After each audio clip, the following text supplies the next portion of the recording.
নমস্কার, আশা করি সবাই ভালো আছেন। আমি তনুপ কুমার মণ্ডল আপনাদের কাছে নতুন আরো একখানা কবিতা নিয়ে হাজির হয়েছি।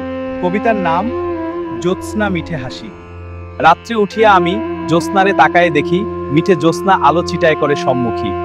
আমাকে দেখিয়া যেন মিঠে জ্যোৎস্না হাসিয়া কয়, ওরে এখুনি একবার নিজের চেষ্টায় এ ভুবন ঘুরে আয়। মিঠে জ্যোৎস্নার হাসি মন ভুলিয়া হয় খুশি, পথগমনে চলিলাম দূর বহুদূর দেশি।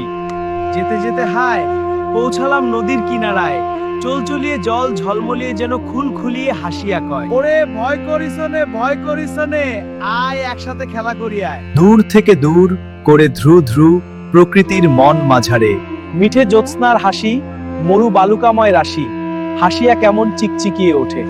মন ভুলাইয়া হাসিয়া মোরে যেন কয়, ওরে আর থাকিসনে দূরে সরে আয় একসাথে খেলা করি আয়। হঠাৎ ঘুরে দেখি পর্বত সুদূর কিনারে, গম্বুজের ন্যায় যেন হাসিয়া কয়, ওরে ভয় নেই আয় একসাথে খেলা করি আয়। সবুজ ঘাসের উপর কুয়াশার স্পন্দন, হালকা বাতাস লাগায় হাসিয়া যেন মৃদু স্বরে কয়, ওরে আয় আয় আয়। খোলা জ্যোৎস্নায় যেন মন খুলিয়া কয়, এমনই প্রকৃতির দৃশ্য জ্যোৎস্না ভরা রাত এই বাংলায় ছাড়া আর কোথাও নয়।